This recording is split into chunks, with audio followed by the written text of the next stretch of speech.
अध्याय 41 क्योंकि मेरा जीजा शाश्वत रात्रि दानव सम्राट है। स्नो तियानफेई चुपचाप एक तरफ खड़ी थी, उसकी लंबी पलकों से सजी आंखें सिकुड़कर एक पतली रेखा जैसी हो गई थीं। जब उसने लू किंगॉन को लुओ डैनहोन के कंधे पर थपथपाते हुए देखा, उसके दांत कसकर भींचे हुए थे। लेकिन उनकी मौजूदा प्रतिक्रिया केवल लुओ डैनहोन की वजह से नहीं थी, ये जू यूनई की वजह से भी थी। वह अचानक यहाँ क्यों रुक गई? और लू किंगॉन अपनी पूर्व पत्नी की बहन के प्रति इतना अच्छा व्यवहार क्यों करता था? क्या यह उसकी पूर्व पत्नी की वजह से था या जू यूनई की वजह से? भविष्य में इन दो बेहद खूबसूरत महिलाओं के यहाँ रहने से, जिनकी सुंदरता उससे कुछ कम नहीं थी, उसे बहुत दबाव महसूस हो रहा था। क्या वह सचमुच सौतेली माँ हो सकती है? लू किंगॉन की बातें सुनकर और उसके चेहरे के भावों में आए बदलावों को देखकर जू यूनई के दिल में एक गर्मजोशी की लहर दौड़ गई, जिससे अमर खंडहरों में मिले व्यवहार के बाद उसके दिल में बसी ठंडक पूरी तरह से दूर हो गई। उसकी बहन ने वाकई इतने अच्छे आदमी को खो दिया। यूनई, अगर तुम्हारे पास समय हो तो मैं अभी तुम्हारी साधना को परिवर्तित कर दूंगी, लू किंगॉन ने जू यूनई की ओर मुड़कर कहा। जू यूनई ने दृढ़ता से सिर हिलाया। मेरे पास अभी समय है तो अंदर आ जाओ। लू किंगॉन कमरे की ओर चल पड़ी।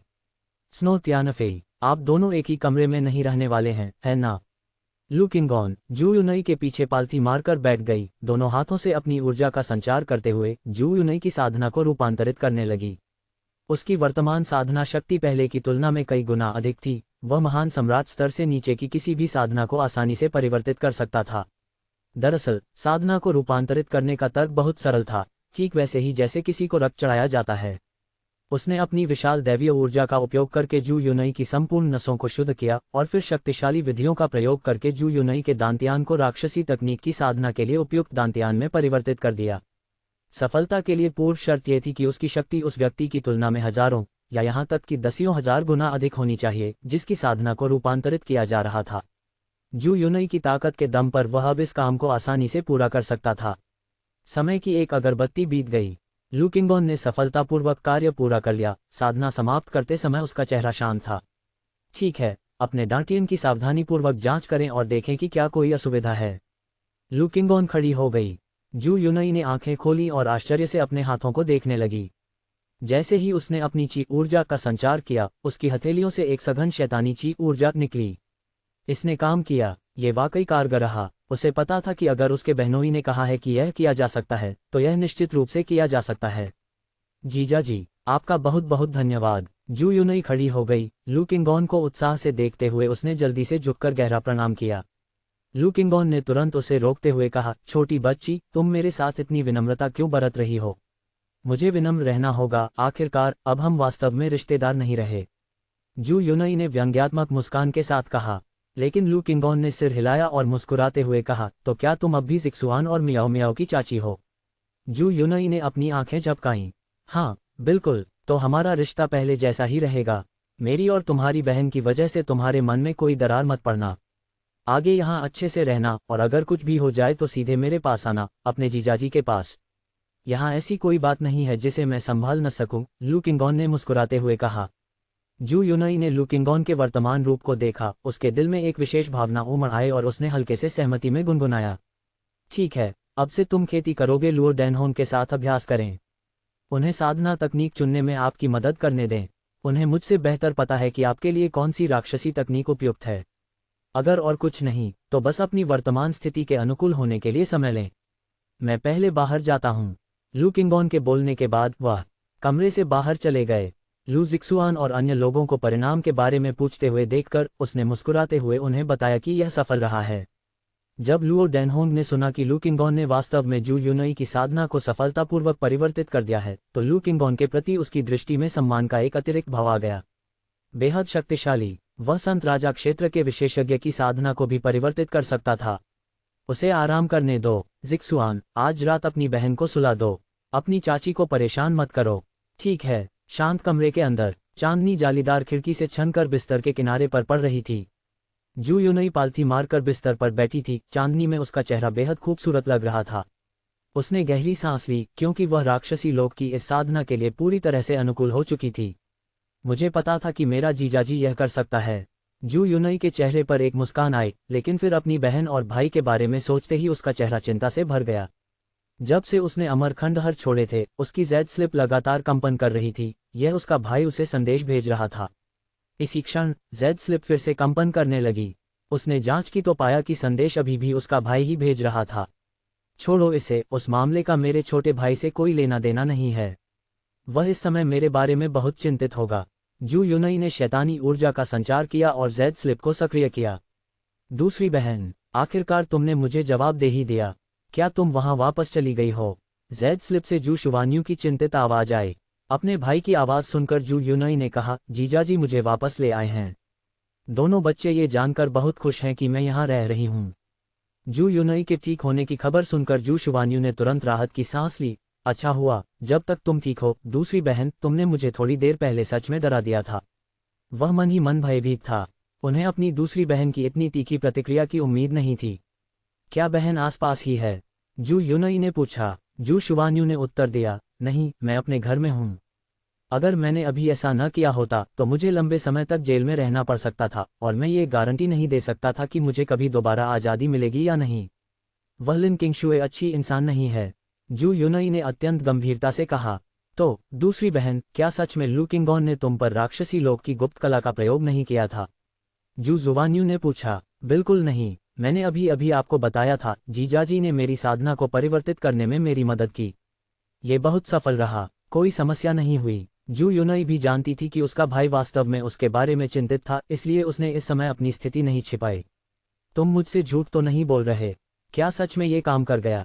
जू जुवान्यू ने आश्चर्य से पूछा। सच में काम कर गया? आह छोटे भाई, जीजाजी के प्रति तुम्हारा पूर्वाग्रह हमेशा से ही बहुत अधिक रहा है। जीजाजी सच में बहुत अच्छे हैं। जू यूनई को लू किंगॉन के लिए बहुत बुरा लगा। ऐसा नहीं था कि वह अपने भाई से नाराज थी, लेकिन जब भी वह अपने भाई को अपने अच्छे जीजाजी के साथ ऐसा व्यवहार करते देखती तो वह उसे सुधारने के लिए खुद को रोक नहीं पाती थी। लेकिन इस बच्चे ने कभी सबक नहीं सीखा। जू जुवान्यू चुप हो गया। दूसरी बहन, सच कहूं तो मैं अब उलझन में हूं। लेकिन मुझमें थोड़ी समझदारी भी है। आप पहले से ही संत राजा स्तर की साधना कर रही हैं, ये कैसे संभव हो सकता है? जू शुवान्यू ने अपना सिर खुजाया। वैसे भी उसका दिमाग कुछ खास तेज नहीं था और उसकी दूसरी बहन अक्सर उसके सिर पर मारती रहती थी। अब तो उसे सच में समझ ही नहीं आ रहा था कि वह कैसे सोचे। जू यूनई ने गहरी सांस ली। उसे महसूस हुआ कि अब उसे अपने भाई से कुछ भी छिपाने की जरूरत नहीं है। छोटे भाई, अगर तुम मुझसे वादा करो कि जो मैं कहने वाली हूँ वो हमारी बड़ी बहन को नहीं बताओगे तो मैं तुम्हें कुछ ऐसा बताऊंगी जिससे तुम्हारी सारी समस्या तुरंत हल हो जाएगी। बड़ी बहन को नहीं बता सकती? दूसरी बहन, तुम क्या कहना चाहती हो? मुझसे मत पूछो, बस वादा करो। कसम खाना सबसे अच्छा रहेगा। कसम खाओ कि अगर तुमने बड़ी बहन को बताया तो तुम फिर कभी उस औरत को पाने की कोशिश नहीं कर पाओगे जिसे तुम सबसे ज्यादा पसंद करते हो। जू यूनई ने जू जुवान्यू को एक ऐसी बुरी कसम खाने के लिए मजबूर किया जो उसके लिए बहुत नुकसानदेह साबित होगी।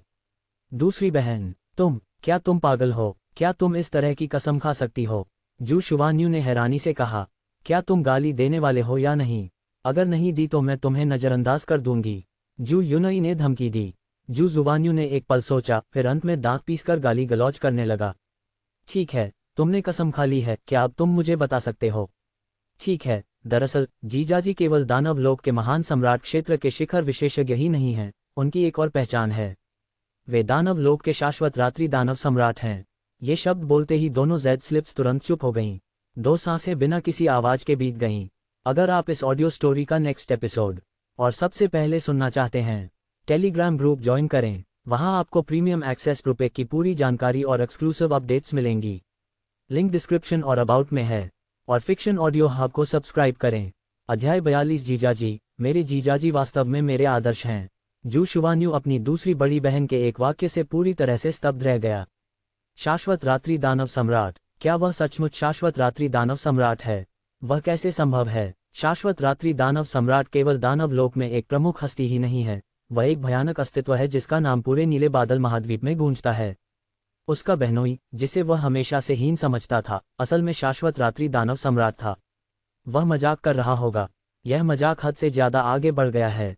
लेकिन जब उसने जेड स्लिप की ओर देखा, जिससे अब कोई आवाज नहीं निकल रही थी, तो उसने पुष्टि की कि उससे बात करने वाला व्यक्ति वास्तव में उसकी दूसरी बड़ी बहन थी, और वह चुप हो गया।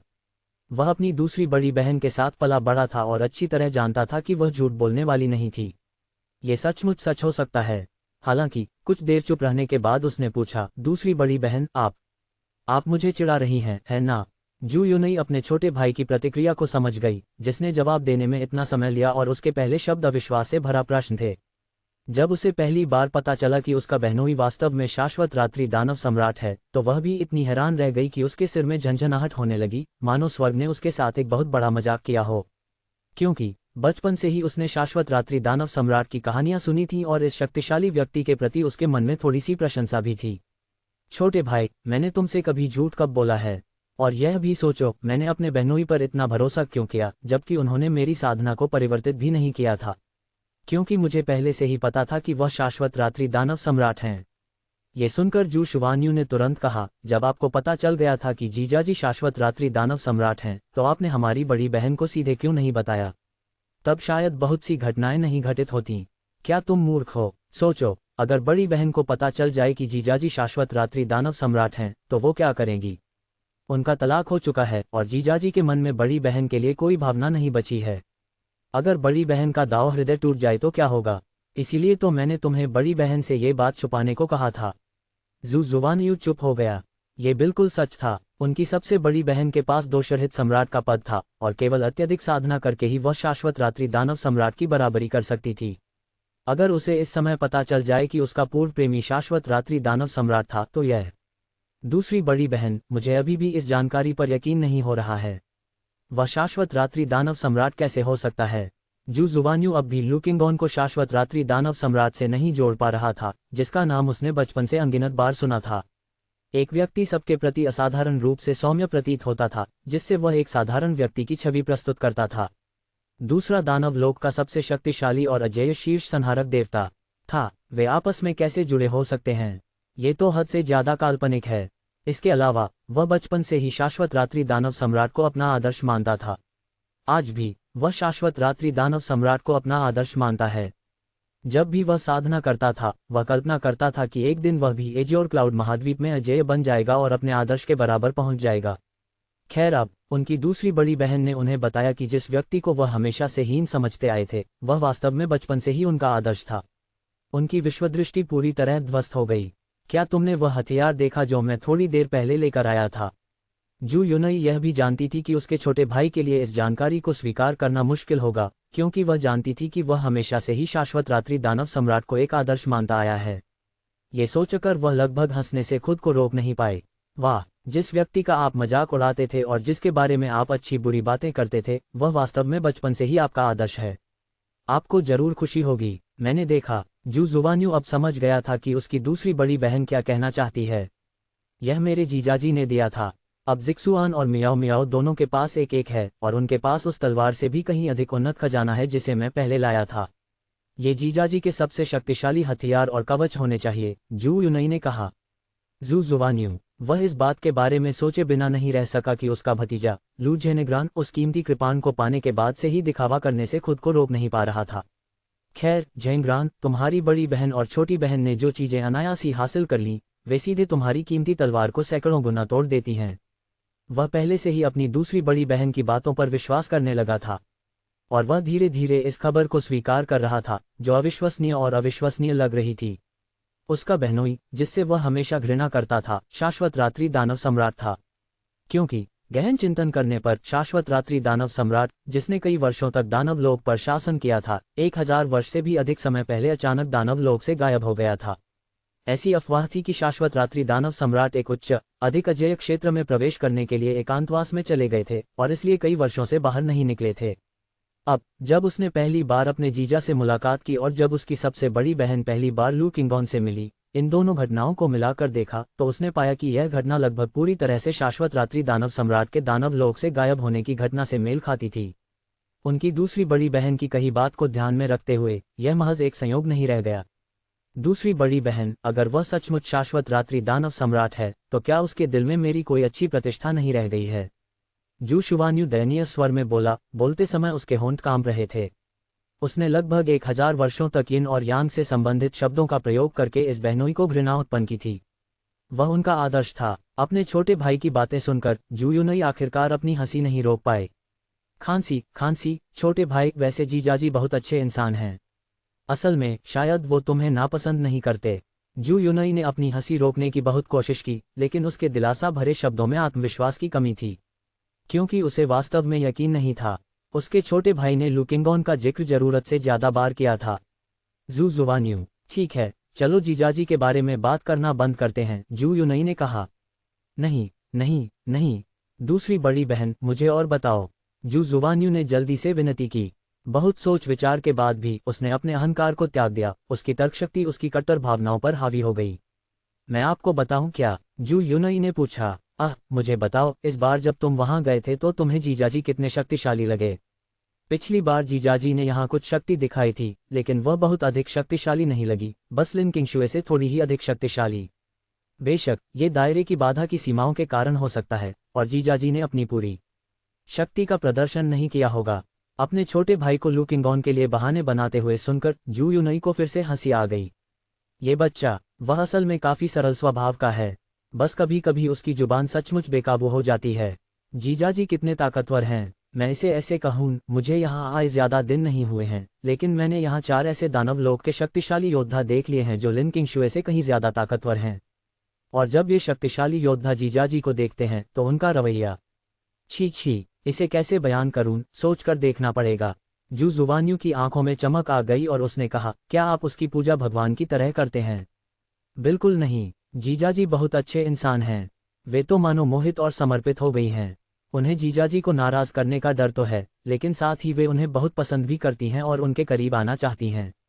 जू यूनई ने कहा, ओह, मैं समझ गया, बिल्कुल सही, वे ऐसे ही होंगे। इसके अलावा जीजाजी ने और कौन कौन से शक्तिशाली प्रदर्शन किए हैं? जू जुवान्यू ने फिर पूछा।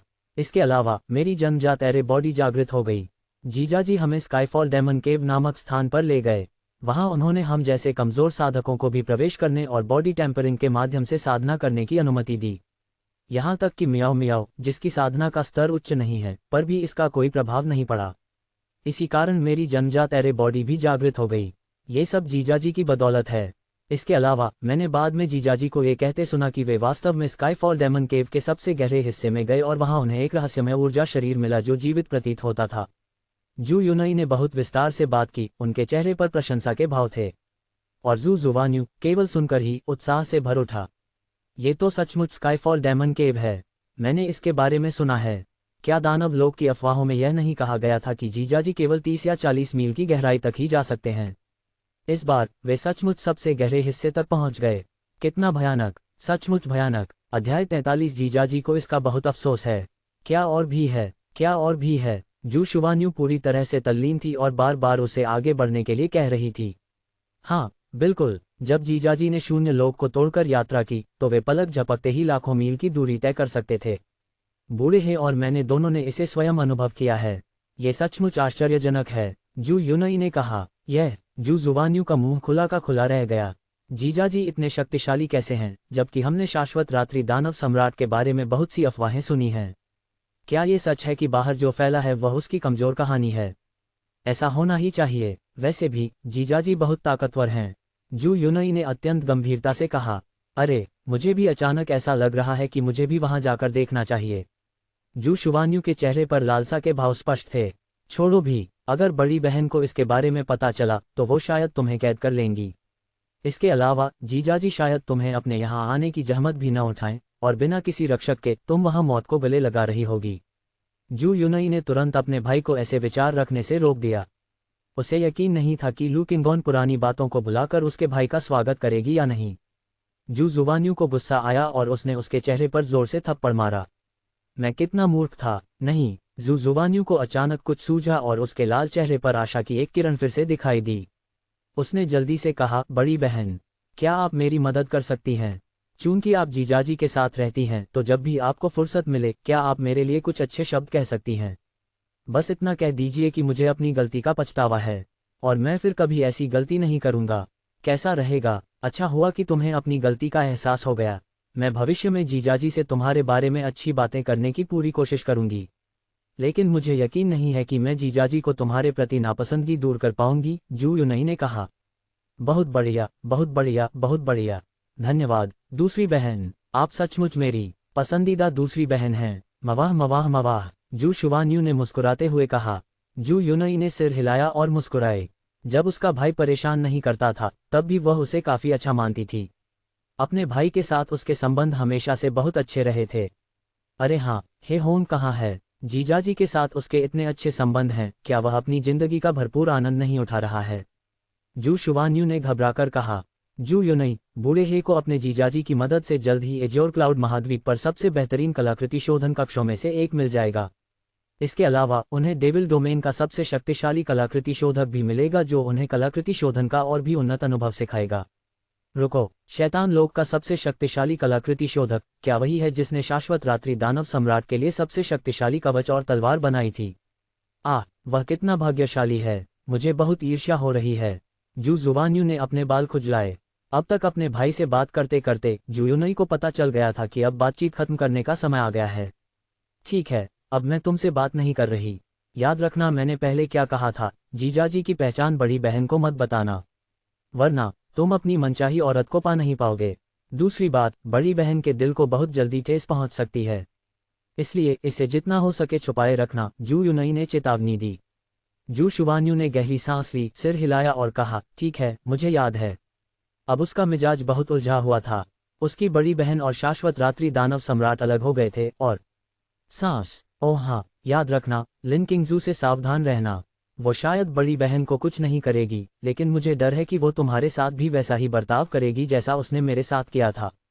और होंगग्रान का अच्छे से ख्याल रखना, होंगग्रान की रक्षा करना। मुझे हमेशा लगता है कि इस लिन किंगजू में कुछ गड़बड़ है। जैसे ही जू युनई ने लिन किंगक्सू के बारे में सोचा, उसका चेहरा एकदम ठंडा पड़ गया। पहले उसे लिन किंगशुए में कुछ भी गलत नहीं लगता था, लेकिन हाल की घटनाओं के बाद उसने इस लिन किंगशुए की असलियत जान ली थी। वह निश्चित रूप से एक बुरी इंसान थी। जू शुवान्यू ने गंभीरता से सिर हिलाया। ठीक है, मैं अपना और जेंग्रान का अच्छे से ख्याल रखूंगा। ठीक है, बस इतना ही। ओह हाँ, दूसरी बहन, क्या मैं बड़ी बहन को तुम्हारी स्थिति के बारे में बता सकती हूँ? बड़ी बहन वास्तव में तुम्हारी बहुत परवाह करती हैं। अब जब तुमने सफलतापूर्वक साधना कर ली है, तो क्या मुझे बड़ी बहन को बता देना चाहिए ताकि वह चिंता न करें? बिल्कुल, मैं बड़ी बहन को जीजाजी की पहचान नहीं बताऊंगी। अपने छोटे भाई की बातें सुनकर जू युनई के दिल में भावनाओं का सैलाब उमड़ आया। हालांकि तीनों भाई बहनों ने इन अप्रिय घटनाओं का अनुभव किया था, फिर भी उनका बंधन वास्तव में बहुत मजबूत था। आप ऐसा कर सकते हैं, लेकिन आपको किसी भी कीमत पर कुछ भी चूकने नहीं देना चाहिए। हे, चिंता मत करो, तुम्हारा भाई बहुत होशियार है, मैं कोई गलती नहीं करूंगा। जू शुवान्यू ने हंसते हुए कहा। जू यूनी, आप इसे बुद्धिमान मस्तिष्क कहते हैं। ठीक है, तुम सावधान रहना। आवाज संचार समाप्त करने के बाद जू जुवान्यू ने गहरी सांस ली, जेड स्लिप को एक तरफ रख दिया, अपनी आंखें बंद कर लीं और अभी अभी प्राप्त हुई सभी जानकारी को सावधानीपूर्वक व्यवस्थित किया। अंत में बस एक लंबी आह ही निकली। फिर वह अपने निवास से निकला और मुख्य हॉल की ओर उड़ गया, जहां उसकी सबसे बड़ी बहन थी। जब वह मुख्य हॉल में पहुंचा तो लिन किंगशुए वहां नहीं थी। केवल लू जेंग्रान ही आंखें बंद करके साधना कर रहा था। जुवान्यू, क्या तुमने अपनी दूसरी बहन से संपर्क किया है? जब जू किंगयंग ने अपने भाई को आते देखा तो उसने तुरंत जू युनई की स्थिति के बारे में पूछा। मैंने किया है, जू जुवान्यू ने कहा। सच में? अब वह कैसी है? जू किंगयंग ने झट से पूछा। जू किंगयंग के चिंता से भरे चेहरे को देखकर जू जुवान्यू ने एक कड़वी मुस्कान के साथ कहा, बड़ी बहन, दूसरी बहन बहुत अच्छी हैं, बल्कि अविश्वसनीय रूप से अच्छी हैं। कुछ समय पहले ही वह अपने निवास स्थान पर लौटी हैं और उनकी साधना सफलतापूर्वक रूपांतरित हो गई है। क्या आप पक्का कह रहे हैं? जू किंगयंग की खूबसूरत आंखें थोड़ी चौड़ी हो गईं। इतनी तेजी? दूसरी बहन के पास मुझसे झूठ बोलने का कोई कारण नहीं है। उसके लहजे से तो लगता है कि झूठ सच है। आप बूढ़े ही को संदेश भेजकर उससे पूछ सकते हैं, जू शुवान्यू ने कहा। इसी क्षण लू जेंग्रान ने भी खबर सुनकर आश्चर्य से अपनी आंखें खोलीं। जू किंगयंग ने कुछ देर सोचा और फिर कहा, पूछने की कोई जरूरत नहीं है। अगर उसकी साधना सफलतापूर्वक रूपांतरित हो गई है तो ये सबसे अच्छा है। बस चिंता की बात यह है कि शायद वह इसके बाद वापस न आए। बड़ी बहन, असल में कोई बात नहीं। जब मैं संत राजा स्तर तक पहुंच जाऊंगी तब मैं वहां जाकर उनसे मिलूंगी। जू जुवान्यू अचानक मुस्कुराए बिना नहीं रह सकी। बकवास, तुम वहां किस लिए जाओगे? जू किंगयंग ने धीमी आवाज में डांटते हुए कहा। जू शुवान्यू ने अपनी बहन को क्रोधित होते देखा और झट से अपना सिर सिकोड़ लिया। वह सचमुच वहां जाना चाहता था। मुझे बस दूसरी बहन की चिंता है। जू किंगयंग ने गहरी सांस ली और कहा, अगर किसी को जाना है तो वह तुम नहीं होगे। अगर बिल्कुल जरूरी हो तो जेंग्रान को जाने दो। वह अच्छी तरह जानती थी कि उसके भाई का लू किंगॉन के साथ किस तरह का रिश्ता था। अगर लू किंगॉन ने सचमुच अपनी बहन को नुकसान पहुंचाने के लिए कुछ किया होता तो उसके भाई का जाना सीधे सीधे मौत को दावत देने जैसा होता। लेकिन वह कभी भी उसके बेटे पर हाथ नहीं उठाएगा। ये सुनकर लू जेनेग्रान ने कहा, माँ, मैं आपकी बात मानूंगी। उन्हें अपनी बड़ी बहन और छोटी बहन की थोड़ी याद आ रही थी। जू शुआन्यू ने अपने भतीजे को देखा और उसे बेहद ईर्ष्या महसूस हुई। वह भी जाना चाहता था। हम इस बारे में तब बात करेंगे। माँ तुम्हें कुछ दिनों में वह समय का खजाना दिला देंगी। वहाँ साधना करने पर समय बाहर की तुलना में 30 गुना तेजी से बीतता है। बाहर का एक दिन अंदर के एक महीने के बराबर होता है। तुम्हें अपनी साधना जितनी जल्दी हो सके बढ़ानी चाहिए। जब तुम अपनी बहन से मिलने जाओ तो उसे तुम्हें नीचा दिखाने मत देना, जू किंगयंग ने कहा। वह इस दौरान अपने बेटे को साधना करने के लिए प्रोत्साहित कर रही थी, बस यही चाहती थी कि वह और बेहतर हो जाए। अगर भाई बहन मिलते हैं तो उसे ये भी उम्मीद थी कि उसकी सबसे बड़ी बेटी अपने बेटे की साधना में इतनी तेजी से सुधार देखकर अपना मन बदल लेगी और उसके पास लौट आएगी। लू जेंगरान ने सिर हिलाया।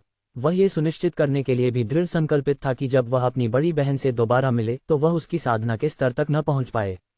अध्याय 44 राक्षसी विलो अकादमी। अगले दिन सुबह सुबह वांग दुवानशान और हे होंग आंगन में वापस लौटे तो उन्हें वहां लू मियाओ मियाओ और स्नो तियानफेई ही मिली, बाकी सब लोग जा चुके थे।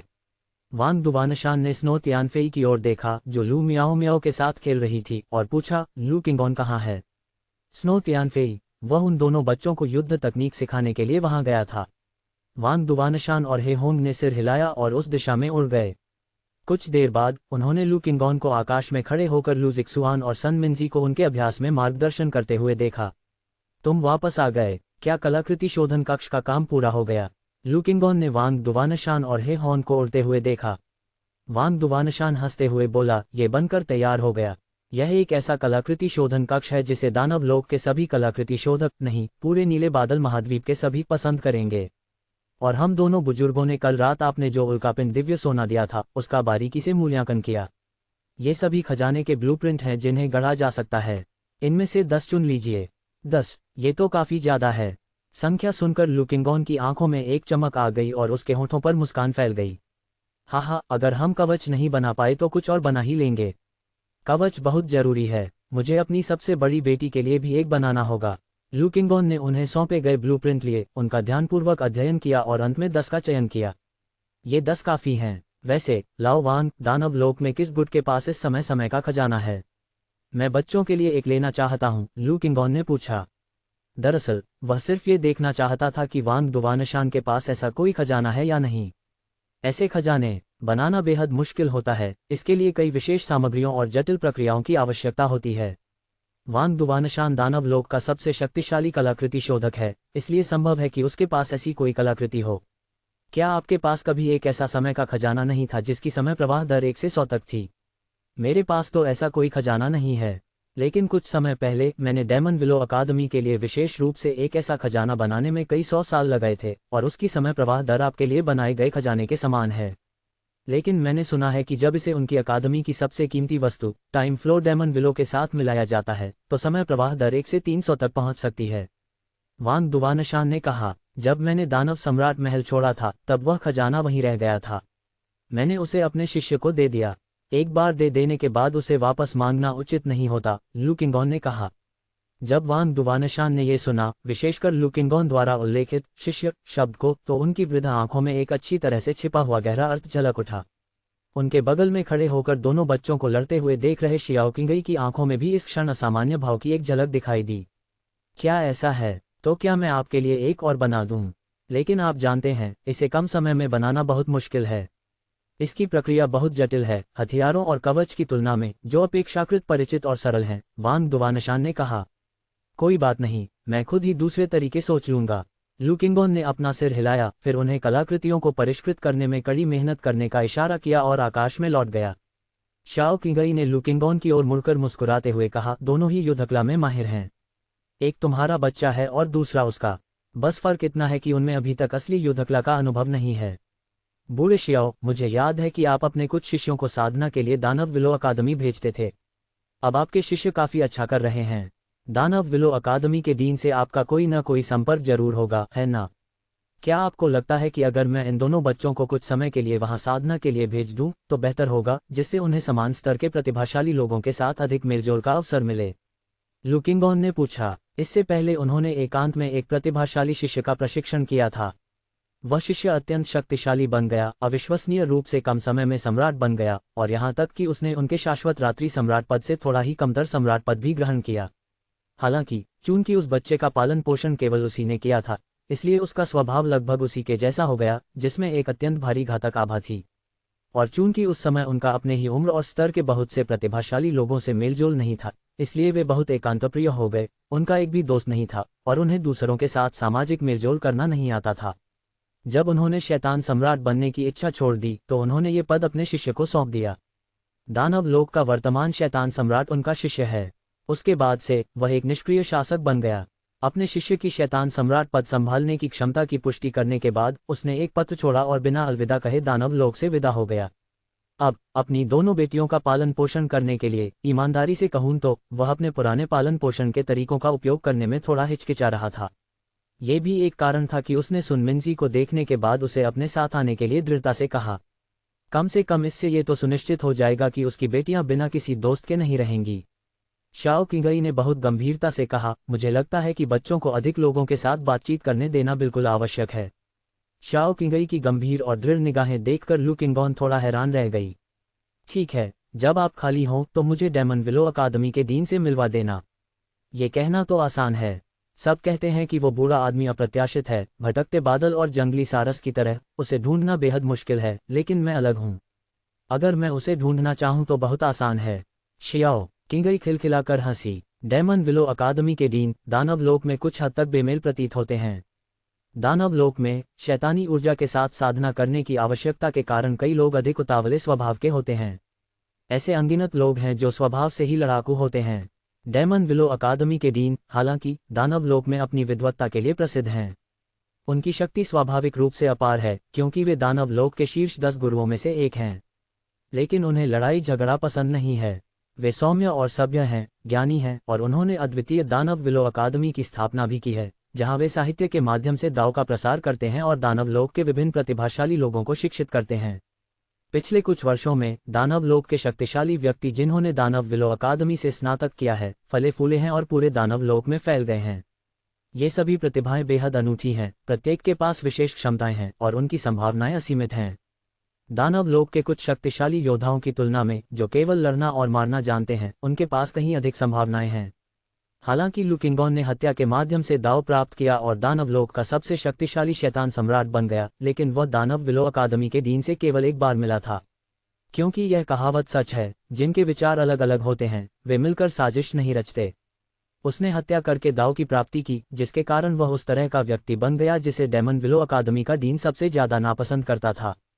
तो मुझे उसे ढूंढने में मदद करो ताकि बच्चे भविष्य में डेमन विलो अकादमी में साधना कर सके, लू किंगॉन ने कहा। बच्चों को बाहर जाकर दूसरों से मिलने जुलने देने के लिए डेमन विलो अकादमी सबसे अच्छी जगह है। दानव लोक के खतरनाक और खूनी इलाकों के विपरीत ये शुरुआती लोगों के लिए एक अपेक्षाकृत अच्छा गांव है। बेशक अकादमी में पढ़ाई पूरी करने और घर लौटने के बाद वह बच्चों को पढ़ाते भी थे। इस तरह बच्चों की प्रगति और भी तेज होगी। तो मैं उनसे संपर्क कर लूंगी। शाओ किंगई ने मुस्कुराते हुए सिर हिलाया और लू किंगॉन को आश्वस्त किया। लगभग 1 घंटे बाद जियो क्विंगी लू किंगॉन के लिए अच्छी खबर लेकर आए। मैंने उससे संपर्क कर लिया है।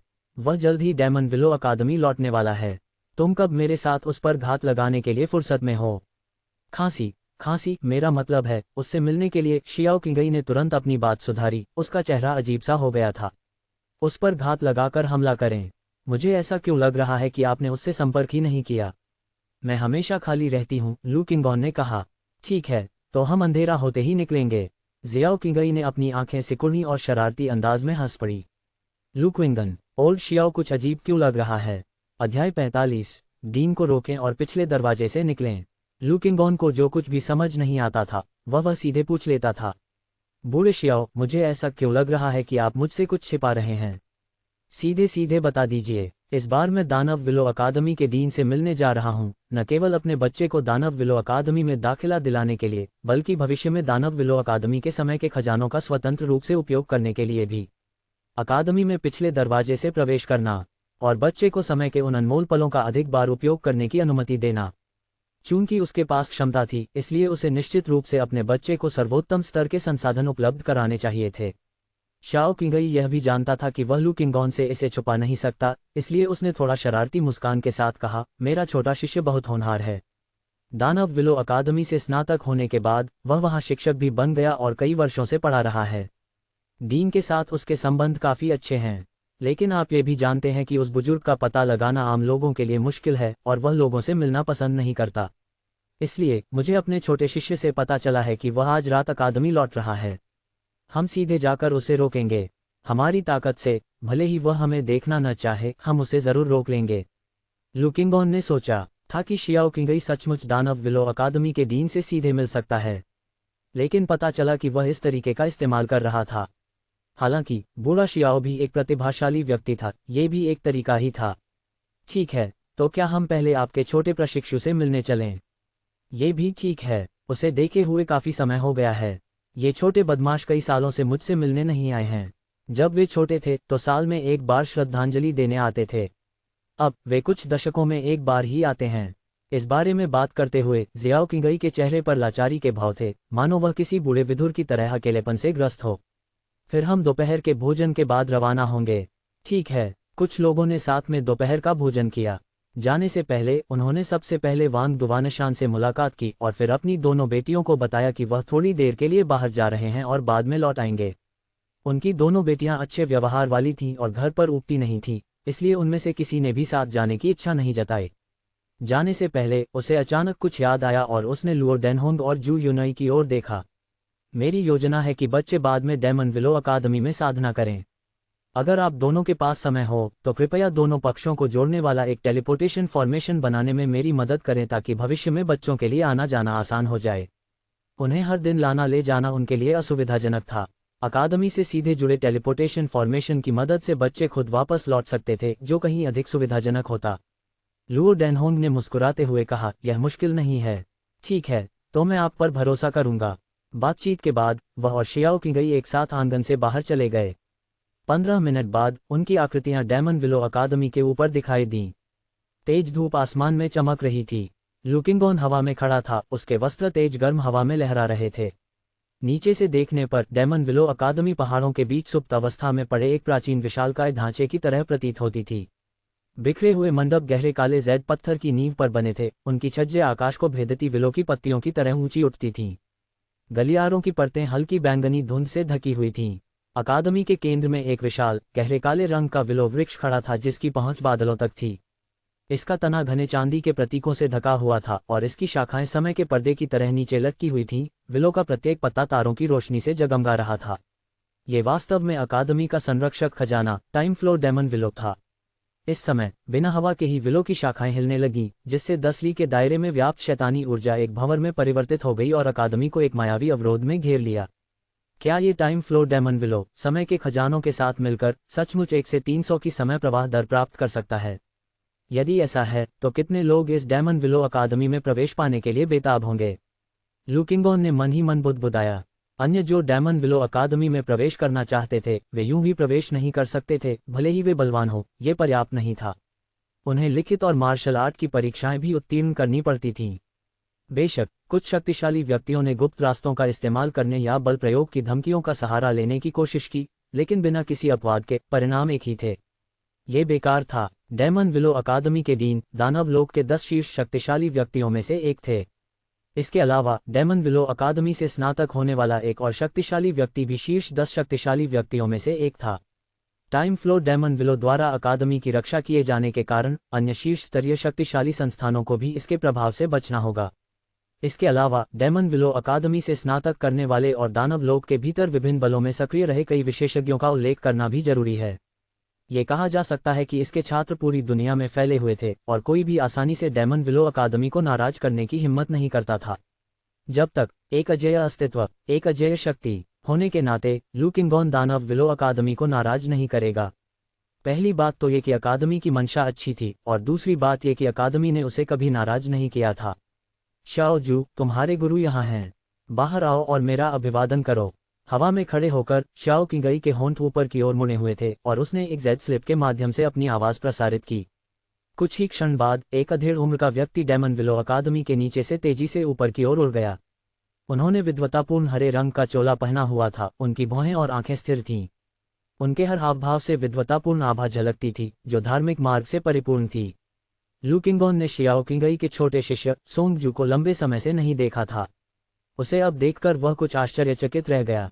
वह अमर खंडहरों के लोगों से भी अधिक धर्मी मार्ग पर चलने वाला कैसे प्रतीत होता था।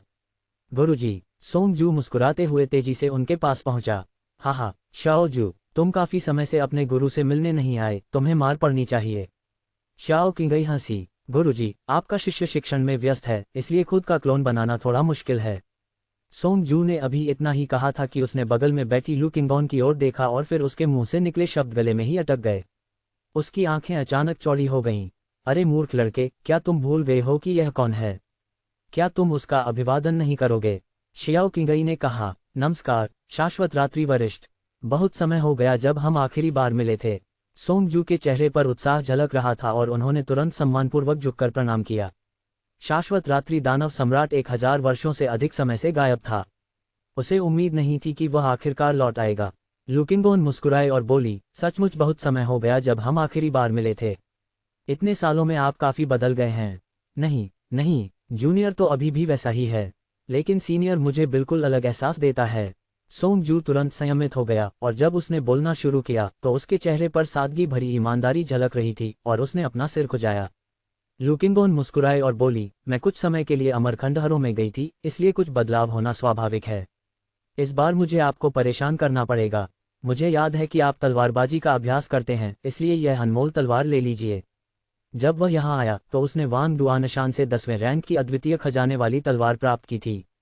वह यहाँ एक जूनियर से मिलने और उनकी मदद मांगने आया था, इसलिए जूनियर को उपहार देना उचित था। यह जूनियर इसे स्वीकार नहीं कर सकता। सोंग जू ने देखा कि लू किंगॉन द्वारा निकाला गया हथियार वास्तव में 10वें दर्जे का अद्वितीय हथियार था और ऐसा लग रहा था मानो ये दानव लोक के सबसे शक्तिशाली हथियार निर्माता से आया हो। इस दर्जे की कीमती तलवार तो वाकई बहुत ही अनमोल थी। दूसरी ओर शाओ किंगई ने मुस्कुराते हुए कहा, तुम उसके साथ इतनी नरमी क्यों बरत रहे हो, बदमाश? उसके पास ये सब सामान बहुत सारा है, जल्दी से इसे हटाओ। यह अच्छा नहीं है। सोंग जू ने अपने गुरु की ओर देखा। इसके बाद जियो क्विंगी ने सोंग जू की ओर आंख मारी। सोंग जू ने अंततः खजाने की तलवार को एक तरफ रख दिया। धन्यवाद सीनियर, लू किंगॉन ने संतुष्टि से सिर हिलाया। ठीक है, हमें अकादमी में ले चलो। डेमन विलो अकादमी एक अत्यंत शक्तिशाली सुरक्षा कवच से घिरी हुई थी और टाइम फ्लो डेमन विलो द्वारा संरक्षित थी। यहाँ तक कि महान सम्राट क्षेत्र के शिखर पर पहुंचे शक्तिशाली योद्धाओं के लिए भी अंदर प्रवेश करना मुश्किल होता। बेशक वह ऐसा कर सकता था, लेकिन इसकी कोई जरूरत नहीं थी। आखिरकार उसके बच्चे बाद में वहीं खेतीबाड़ी करेंगे, इसलिए उनके साथ अपने रिश्ते को खराब करने की कोई जरूरत नहीं थी। ठीक है सीनियर, कृपया। सोंग जू ने झट से मुस्कुराते हुए आगे आगे चलना शुरू कर दिया। अध्याय 46 जानबूझकर मुसीबत मोल लेना। सोंग जू ने लू किंगॉन को फॉर्मेशन में ले जाकर डेमन विलो अकादमी के भीतर एक शांत निवास में उतारा। चाय की मेज पर सोंग जू ने दोनों के लिए चाय और पानी डाला। उसके चेहरे पर एक मुस्कान थी और उसकी हरकतें कुछ संयमित थीं। छोटे जू, आजकल अकादमी में तुम्हारा कैसा हाल है? शियाओ किंगई ने मुस्कुराते हुए पूछा। वह अपने शिष्यों से बहुत संतुष्ट थे, विशेषकर अपने सबसे युवा शिष्य से, जो पहले ही डेमन विलो अकादमी में 2 सितारा प्रशिक्षक बन चुका था और 3 सितारा प्रशिक्षक बनने के लिए प्रयासरत था। मैं 3 स्टार इंस्ट्रक्टर बनने के लिए प्रतिस्पर्धा की तैयारी कर रहा हूँ। अगर कुछ अप्रत्याशित नहीं हुआ तो यह निश्चित रूप से हो जाएगा, सोंग जू ने मुस्कुराते हुए कहा। ओह, ये तो अच्छी खबर है। जियाओ किंगई ने संतुष्टि से सिर हिलाया, फिर कुछ सोचकर सीधे पूछा, अगर आप 3 सितारा प्रशिक्षक बन जाते हैं तो क्या आप बिना मूल्यांकन के किसी बच्चे को अकादमी में प्रशिक्षण के लिए दाखिला दिलवा सकते हैं? सोंग जू को नहीं पता था कि उसके गुरु क्यों आए हैं, बस इतना पता था कि उसके गुरु और लू किंगॉन अपने डीन से मिलना चाहते हैं। ये सुनकर उसे तुरंत कुछ समझ आया और उसके चेहरे पर एक कड़वी मुस्कान आ गई। मास्टर तो दूर की बात है, 3 स्टार इंस्ट्रक्टर भी नहीं, यहाँ तक कि हॉल मास्टर या वाइस डीन भी ऐसा नहीं कर सकते। मुझे डर है कि केवल डीन ही नियमों में छूट दे सकते हैं। इंस्ट्रक्टर एक शिक्षक होता है और हॉल मास्टर लगभग अध्ययन निदेशक के समकक्ष होता है। ये सुनकर लू किंगॉन सोंग जू के लिए मुश्किलें पैदा नहीं करना चाहती थी और उसने कहा, बूढ़े शियाओ, अपने शिष्य के लिए परेशानी मत खड़ी कीजिए। हम डीन के लौटने का इंतजार करेंगे और सीधे उससे मिलेंगे। ठीक है। जियाओ किंगई ने सिर हिलाया, फिर अपने शिष्य की ओर देखकर चिढ़ाते हुए कहा, छोटे जू, अपने गुरु के लिए दानव विलो अकादमी का डीन बनने का प्रयास करो। इस तरह हमें इतनी परेशानी नहीं होगी। सोंग जू ने अजीब सी हंसी हंसी। मैं डीन बन जाऊं? अगर वह वाइस डीन बन जाए या फिर सिर्फ हॉल मास्टर ही बन जाए तो वह सपनों में हंसते हुए जागेगा। छोटी जू, क्या तुम्हें वाकई यकीन है कि तुम्हारा डीन आज रात वापस आ रहा है? लू किंगॉन ने पूछा। सोंग जू ने अपना सिर खुजाते हुए कहा, वरिष्ठ महोदय, मैंने हॉल मास्टर और अन्य लोगों को इसके बारे में बात करते हुए सुना है। ये सही होना चाहिए, लेकिन मैं इसकी गारंटी नहीं दे सकता। ठीक है, तो हम यहीं इंतजार करेंगे, जियाओ किंगई ने कहा। लू किंगॉन ने चाय पीते हुए और बातें करते हुए सिर हिलाया। वरिष्ठ, इस बार आप अकादमी में किसे दाखिला दिलाना चाहते हैं? लू किंगॉन को देखे हुए उन्हें बहुत समय हो गया था। एक सहस्राब्दी से अधिक समय बीतने के बाद उनका अचानक प्रकट होना और तुरंत किसी को अकादमी में दाखिला दिलाने की कोशिश करना बहुत अजीब था। मेरी बेटी। अरे, सोंग जू की आंखें चौड़ी हो गईं। बेटी, आपकी बेटी है। शाओ किंगई ने तुरंत अपने शिष्य को एक दिव्य संदेश भेजा, जिसमें उसने लू किंगॉन की सामान्य स्थिति के बारे में बताया। ये सुनकर सोंग जू और भी ज्यादा अचंभित हो गया, इसलिए वह अमर खंडहरों की ओर चल पड़ा। और उन्होंने शादी भी कर ली और उनकी 2 बेटियां भी हुईं। अपनी दोनों बेटियों का बेहतर पालन पोषण करने के लिए उन्हें डेमन विलो अकादमी भेजना वास्तव में बेहतर था। तीनों चुपचाप इंतजार करते हुए चाय पीते और बातें करते रहे। एक क्षण में लू किंगॉन ने आकाश में स्थित समय प्रवाह दानव विलो की ओर देखा। उसने सोचा कि चूंकि उसके दोनों बच्चे भविष्य में यही साधना करेंगे और अभी उसके पास करने को कुछ नहीं है, तो क्यों न वह अकादमी में घूमकर वातावरण का जायजा ले ले। छोटे जू, चूंकि हमारे पास करने के लिए कुछ नहीं है, तो चलो मुझे अपनी अकादमी में घुमाने ले चलो। ठीक है। और इस तरह तीनों ने डेमन विलो अकादमी के आसपास घूमना शुरू कर दिया। लू किंगॉन अकादमी में घूमते हुए पाया कि अकादमी का वातावरण काफी सुखद, सुरुचिपूर्ण और शांत है। कभी कभी वह विभिन्न स्तरों के छात्रों को अलग अलग स्थानों पर बैठकर साधना करते हुए या लोगों के समूहों को साधना पर चर्चा करते हुए देखता था। वातावरण बहुत अच्छा था, बुरा नहीं है। जब मेरी बेटियां यहाँ आएंगी तो उन्हें कई लोगों से मिलने जुलने का मौका मिलेगा। वह नहीं चाहता था कि उसकी दोनों बेटियां उसके शिष्य के मार्ग का अनुसरण करें। सोंग जू को देखते ही कई छात्र आगे आकर प्रणाम करते और शिक्षक कहकर पुकारते थे। इससे लू किंगॉन को ऐसा महसूस हुआ मानो वह अपने पिछले जीवन के कॉलेज के दिनों में वापस जाने का सपना देख रहा हो। अच्छा छोटी जू, मुझे अपनी अकादमी का सबसे अनमोल खजाना काल प्रवाह दानव विलो दिखाने ले चलो। लू किंगॉन मुख्य रूप से चाहता था कि उसकी बड़ी बेटी वहां साधना कर सके। 1 से 300 की काल प्रवाह दर उसकी बेटी की साधना के लिए बहुत फायदेमंद होगी। ठीक है। कुछ ही देर में तीनों विशालकाय टाइम फ्लो डेमन विलो के आधार पर पहुंच गए। यह नीले पत्थरों से बना एक विशाल चौक था। इसके केंद्र में टाइम फ्लो डेमन विलो की जड़ों के चारों ओर विभिन्न उत्कृष्ट इमारतें निर्मित थीं। कई छात्र अंदर बैठकर साधना कर रहे थे। ऊपर स्थित इमारतों के अंदर से कुछ भी दिखाई नहीं दे रहा था। एक नज़र में ही लू किंगॉन समझ गई कि वहां समय का प्रवाह दूरी की तुलना में कहीं अधिक तेज था। वास्तव में समय के खजाने के साथ अधिकतम समय प्रवाह दर 1 से 300 तक पहुंच सकती है, लू किंगॉन ने धीरे से कहा। और जैसे ही उसने इस बारे में सोचा, अचानक उसके चेहरे पर थोड़ी सख्ती आ गई। उनकी दैवीय चेतना तुरंत उनके खजाने के भीतर एक डिब्बे में प्रवेश कर गई। ये वही डिब्बा था जिसमें वह ऊर्जा पिंड समाहित था।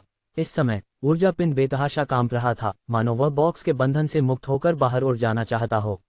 उसकी इच्छाशक्ति कौंधी और ऊर्जा शरीर तुरंत शांत हो गया। संघर्ष करने की कोई गुंजाइश नहीं बची।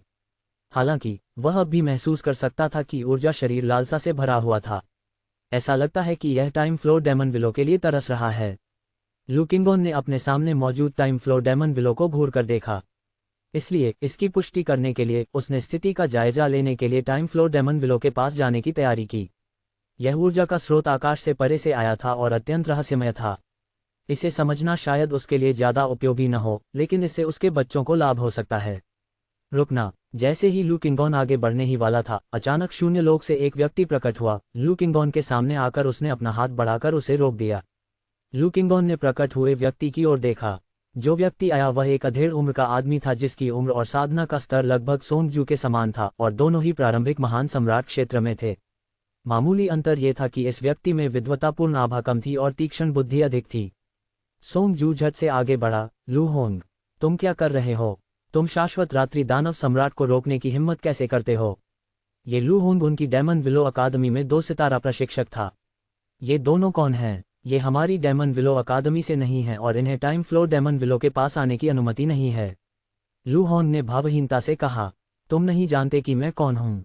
जियाओ किंगई ने अपना गला साफ किया, अपने हाथ पीठ पीछे किए और एक महान वरिष्ठ की छवि प्रदर्शित की।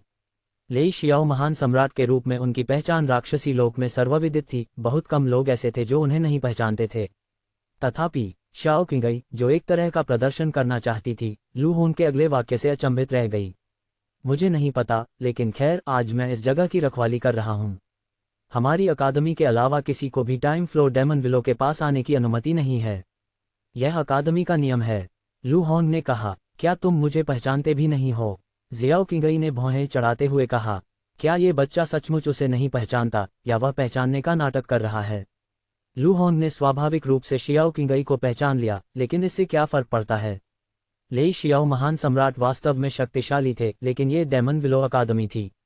शाश्वत रात्रि दानव सम्राट के सम्राट बनने के बाद उसने सभी दानव लोगों की शक्तियों को भयभीत कर दिया, लेकिन उसने दानव विलो अकादमी में कभी कोई परेशानी नहीं खड़ी की।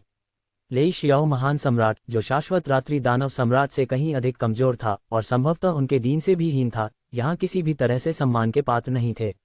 इसके अलावा जियो क्विंगई सोंगजू के मास्टर थे। मैंने इस नियम के बारे में पहले कभी क्यों नहीं सुना? लू होन, क्या तुम मुझे असहज करने के लिए ऐसा कर रहे हो, क्योंकि जल्द ही मुझे 3 स्टार इंस्ट्रक्टर के लिए तुमसे प्रतिस्पर्धा करनी होगी? सोंगजू ने लू होन को घूरते हुए पूछा। उसने सचमुच कभी ऐसे नियम के बारे में सुना ही नहीं था। ये सुनकर जियाओ किंगई तुरंत समझ गई। तो उसने उसे पहचानने में गलती नहीं की, उसने उसे पहचान लिया, लेकिन क्योंकि वह अपने शिष्य के साथ प्रतिस्पर्धा में था, इसलिए वह यहाँ दिखावा कर रहा था। अध्याय 47। क्या आज के युवा इतने बहादुर हैं? सोंगजू के सवालों के जवाब में लू होंग ने कुछ नहीं कहा, और उसके भावहीन चेहरे पर तिरस्कारपूर्ण चंचलता का एक संकेत दिखाई दिया। वह बस उसे घृणा दिलाना चाहता था। उन्हें भी उसी समय 3 स्टार इंस्ट्रक्टर पद के लिए प्रतिस्पर्धा करनी पड़ी।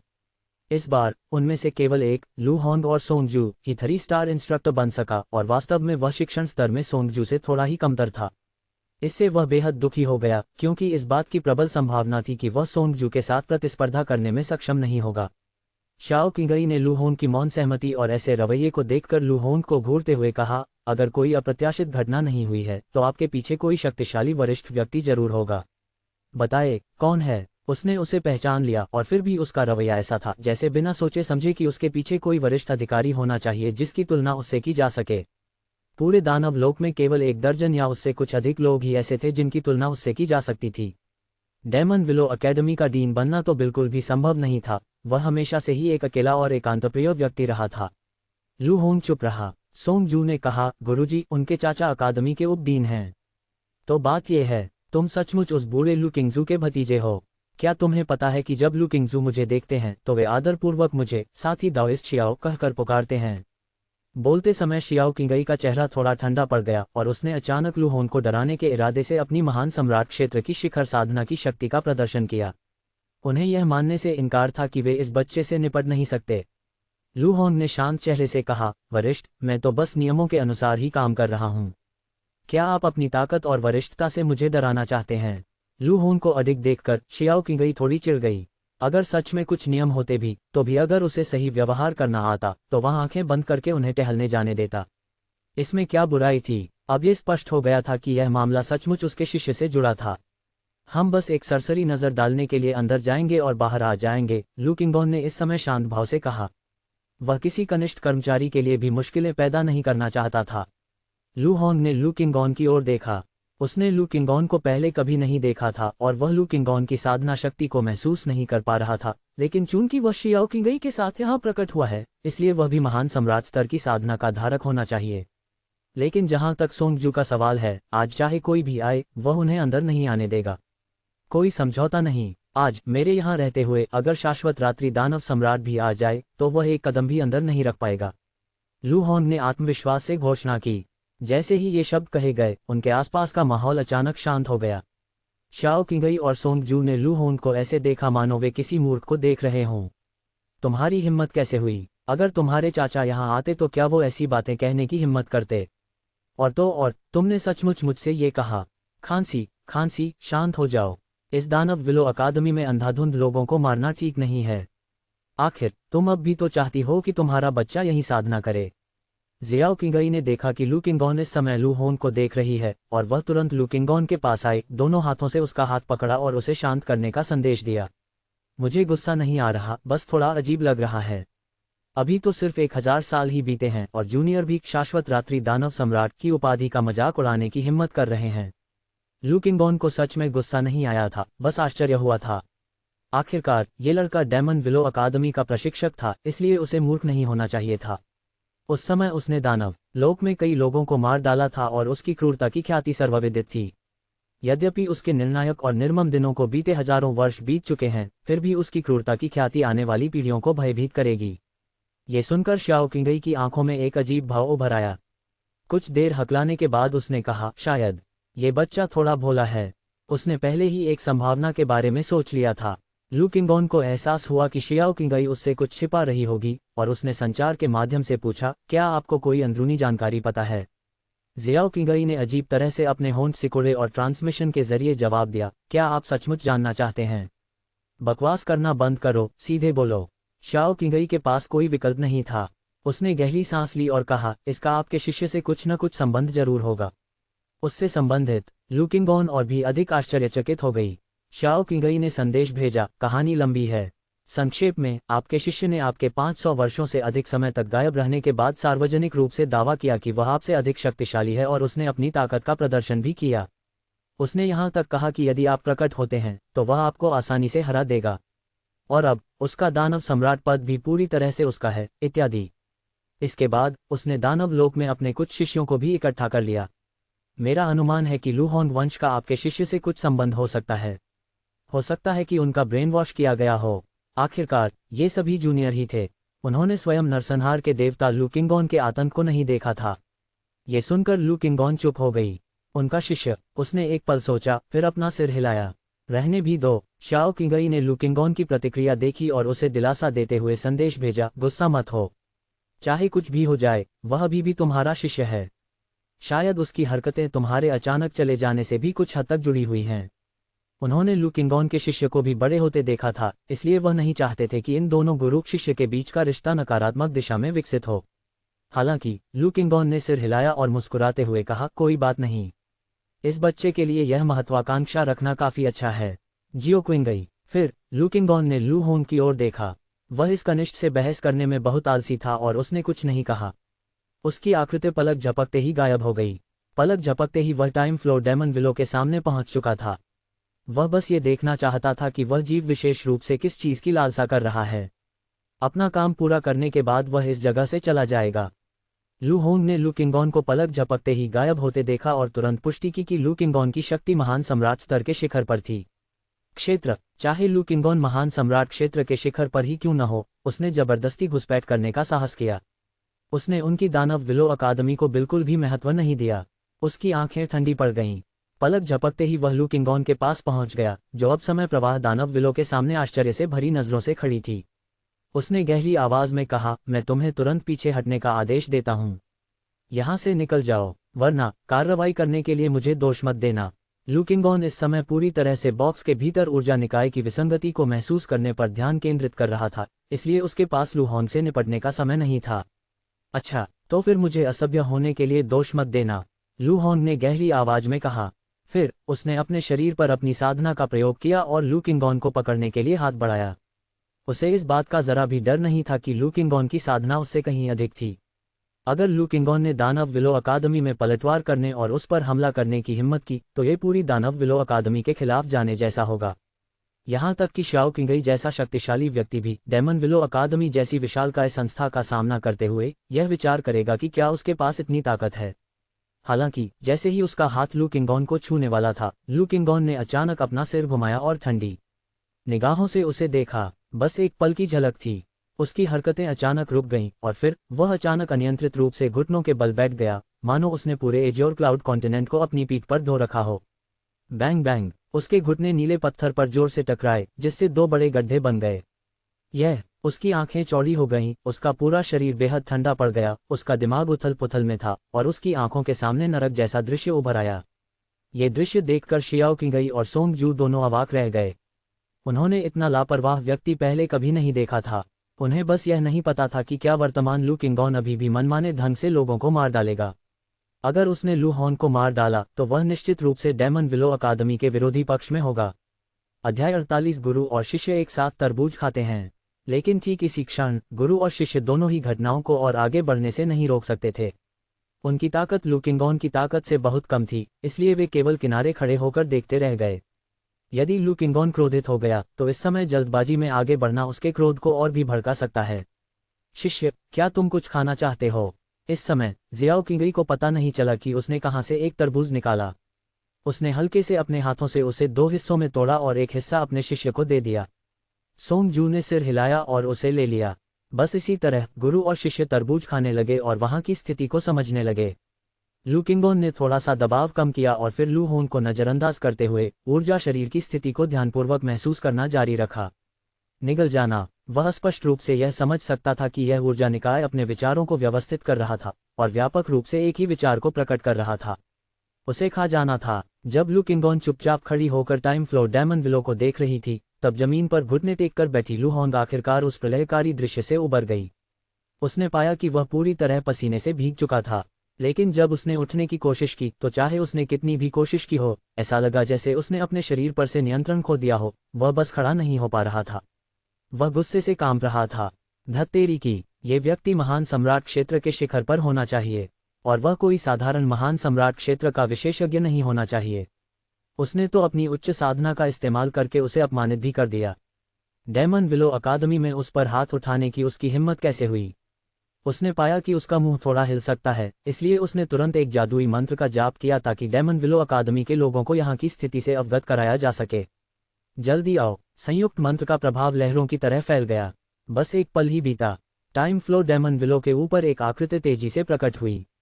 नवागंतुक ने सफेद वस्त्र पहने हुए थे, उसके लंबे काले बाल लहरा रहे थे। वह एक शक्तिशाली ऊर्जा से परिपूर्ण अधेड़ उम्र का व्यक्ति था। ये कौन है? जियाओ किंगई ने महान सम्राट क्षेत्र को देखा। अंतिम चरण का एक व्यक्ति आकाश में प्रकट हुआ और उसे एहसास हुआ कि वह उसे नहीं जानता, इसलिए उसने तरबूज के कुछ बीज थूकते हुए सोंगजू की ओर मुड़कर पूछा। सोंगजू धीरे धीरे तरबूज चबा रहा था, शाओ किंगई के विपरीत, जिसे अपनी छवि की परवाह नहीं थी, और उसने कहा, वह हमारी अकादमी में एक हॉल मास्टर है, उपदीन का शिष्य, बहुत प्रतिभाशाली। ओह, जियो क्विंगी मुस्कुराया। नवागंतुक के प्रकट होने के बाद उसने लू हॉन को टाइम फ्लोर डायमंड विलो के नीचे घुटने टेकते हुए और लू किंगॉन को चुपचाप खड़े देखा। तुम कौन हो? हमारी डायमंड विलो अकादमी पर हाथ लगाने की तुम्हारी हिम्मत कैसे हुई? हमारे डायमंड विलो अकादमी में प्रशिक्षक? लू किंगॉन ने नए आने वाले व्यक्ति को नजरअंदाज कर दिया।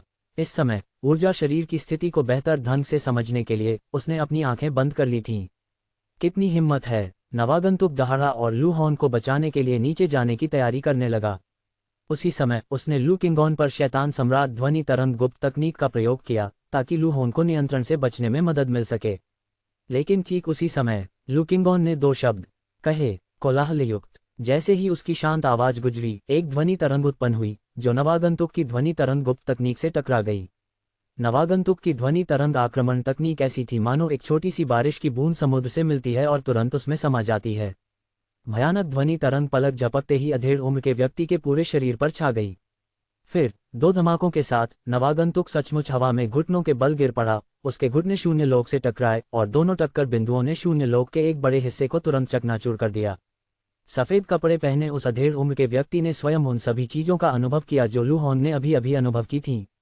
लू हॉन ये देखकर हैरान रह गया कि हॉल मास्टर, जिसकी साधना शक्ति उससे कहीं अधिक थी, वह भी लू किंगॉन का सामना नहीं कर सका। ऐसा लगता है कि केवल उसके परदादा के व्यक्तिगत रूप से आने पर ही इस व्यक्ति को यह एहसास हो सका कि वह कितना शक्तिशाली था। उसने पहले ही यहाँ हुई घटना की खबर फैला दी थी और उसे विश्वास था कि उसका परदादा जल्द ही आ जाएगा। ये देखकर शाओ किंगई ने कहा, शिष्य, बाद में पलकें मत झपकाना, मुख्य कार्यक्रम शुरू होने वाला है।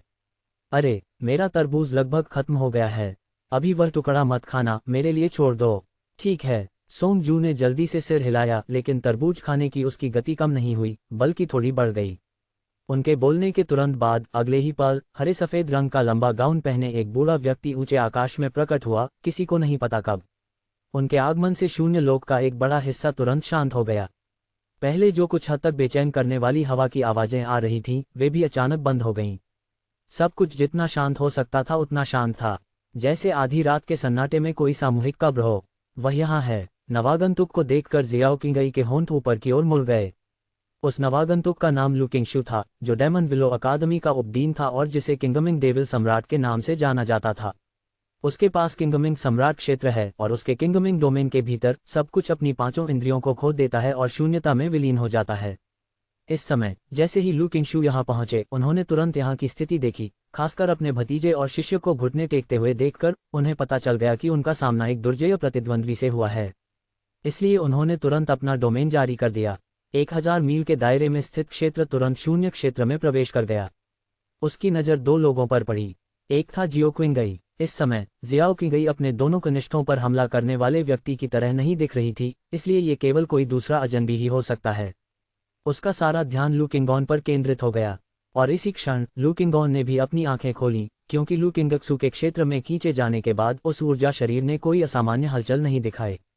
वे दोनों खड़े थे, एक ऊंचे स्थान पर और दूसरा सबसे निचले स्थान पर। जैसे ही उनकी निगाहें मिली, आसमान में देवता की तरह खड़े लू किंगजू अचानक पूरी तरह से कांप उठे। ये निगाह! उन्होंने तुरंत अपना अधिकार वापस ले लिया। गति इतनी तेज थी कि अगर वह 1 सेकंड भी देर करता तो उसकी मौत हो जाती। अरे, आपने मुझे पहचान लिया। लू किंगॉन को लू किंगशू के बारे में ज्यादा जानकारी नहीं थी और केवल कुछ ही लोग थे जो उनकी शक्ल सूरत जानते थे, इसलिए लू किंगशू को भी ये पता नहीं होना चाहिए था कि वह कैसे दिखते थे। अचानक उसे कुछ सूझा और उसके दिल में बेबसी सी महसूस हुई। संभवतः इस लू किंगजू का अपने शिष्य से कुछ संबंध था और उसने अपने शिष्य से ही उसकी सटीक शक्ल सूरत के बारे में जानकारी प्राप्त की थी। लू किंगशू ने मुश्किल से अपनी सांस रोकी और पलक झपकते ही उसका पहले वाला शांत स्वभाव गायब हो गया, केवल भय ही दिखाई देने लगा। उसने इस हत्यारे देवता के युग का अनुभव किया था। तुम यहाँ क्यों हो? लू किंगशू आसमान में खड़े रहने की हिम्मत नहीं कर सका। वह तेजी से नीचे उतरा, लू किंगॉन के सामने आया और हाथ जोड़कर थोड़ा झुक गया। लू किंगॉन ने लू किंगशू की ओर देखकर कहा, मैं तो बस यहाँ वहाँ घूम रहा हूँ, कोई समस्या है क्या? लू किंगशू जो सवाल पूछना चाहता था वह ये नहीं था, बल्कि यह था कि लू किंगॉन वापस क्यों लौटी थी। 1000 वर्षों के लिए अचानक गायब हो चुका ये हत्यारा देवता वह फिर से कैसे प्रकट हुआ? और जब वह प्रकट हुआ तो वास्तव में वह उनकी डेमन विलो अकादमी में था। कोई बात नहीं, बिल्कुल कोई बात नहीं। लू किंगशू के चेहरे पर एक अजीब सा भाव दिखाई दिया। लू किंगॉन ने जमीन पर घुटने टेके हुए लू होंग और आकाश में घुटने टेके हुए सफेद वस्त्रधारी अधेड़ उम्र के व्यक्ति पर नजर डाली और पूछा, क्या वे आपके कनिष्ठ हैं? लू किंगजू के चेहरे पर पहले से कहीं अधिक कड़वाहट आ गई। तुमने इस हत्यारे देवता को क्यों उकसाया? हाँ, लू किंगक्सू ने उत्तर दिया। इस समय लू होंग की आंखें चौड़ी हो गई थीं। वह अपने परदादा के वर्तमान भयभीत चेहरे को देख रहा था और वह एक बार फिर स्तब्ध रह गया। क्या हुआ? क्या यह अभी भी उसका परदादा है, शैतान सम्राट डोमेन का शीर्ष विशेषज्ञ? उनके परदादा ने कभी ऐसा भाव नहीं दिखाया था, यहाँ तक कि अकेले दानव सम्राट का सामना करते समय भी नहीं। अध्याय 49 व्यक्तिगत गुणों का त्याग। जूनियर अपने सीनियर्स का सम्मान नहीं करते। तुम्हें उन्हें सबक सिखाना चाहिए, लू किंगॉन ने अपनी राक्षसी तकनीक को एक तरफ रखते हुए कहा। जो 2 लोग अभी भी घुटनों के बल बैठे थे, उन्होंने तुरंत अपने ऊपर से दबाव गायब होते हुए महसूस किया और आखिरकार वे खड़े हो सके। लू किंगजू ने लू होंग और दूसरे व्यक्ति को उठते हुए देखा और तुरंत उन्हें एक संदेश भेजा, घुटने टेके रहो। लू होंग और दूसरा व्यक्ति असमंजस में थे। घुटने टेक कर बैठे रहना जारी रखें। उन्हें संदेह था कि उन्होंने जो आवाज़ सुनी वह लू किंगजू की नहीं थी, बल्कि कोई जानबूझकर परेशानी पैदा कर रहा था। मैं उन्हें अच्छी तरह से अनुशासित कर दूंगी और वे भविष्य में ऐसी गलतियां दोबारा नहीं करेंगे। लू किंगशू ने तुरंत उसे आश्वासन दिया। ठीक है, मैं अब चलता हूँ। लू किंगॉन अब भी चाहती थी कि उसकी बेटियां यही साधना करें और वह रिश्ते को बहुत कठोर नहीं बनाना चाहती थी। साथ ही वह इस मामले को भविष्य की बातचीत में सौदेबाजी के हथियार के रूप में इस्तेमाल करना चाहती थी। इसके अलावा अमर खंडहरों में कई वर्षों के बाद ऐसा प्रतीत होता था कि उसने बहुत सारे शांतिपूर्ण दिन बिताए थे, जिससे उसकी प्रारंभिक हत्या करने की प्रवृत्ति कम हो गई थी।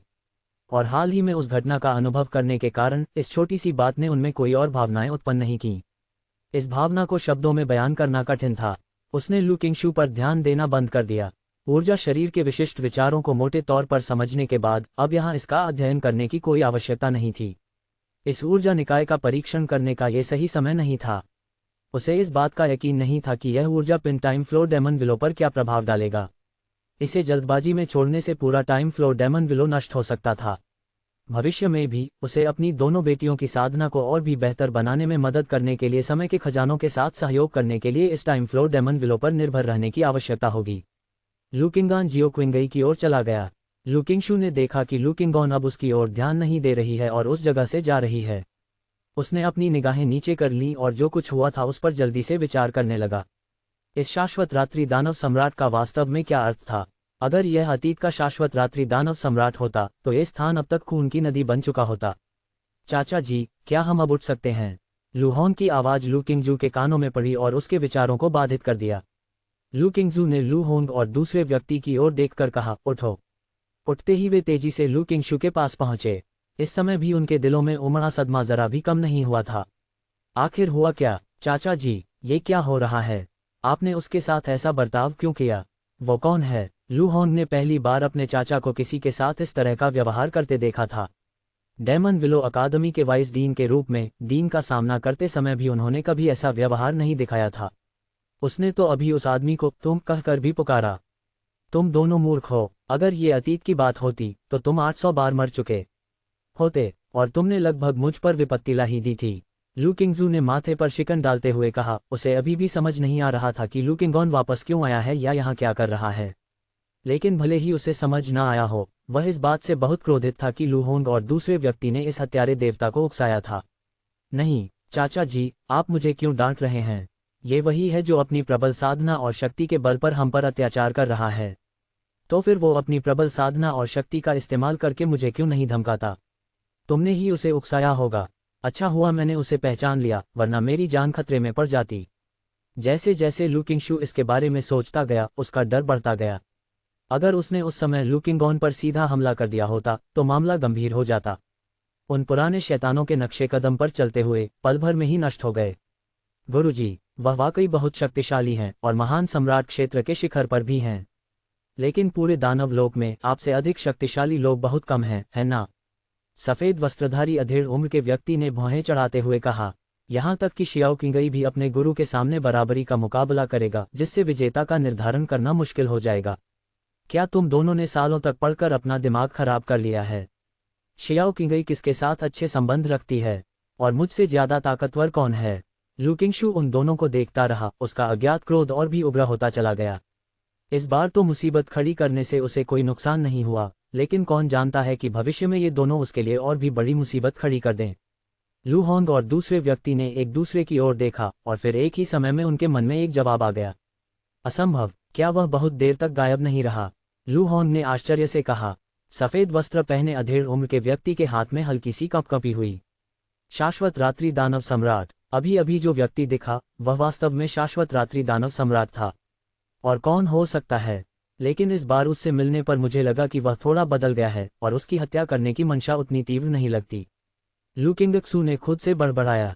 उस समय के शाश्वत रात्रि दानव सम्राट के स्वभाव को देखते हुए ऐसी किसी घटना के लिए वह शायद अब तक बड़े पैमाने पर हत्याएं कर चुका होता।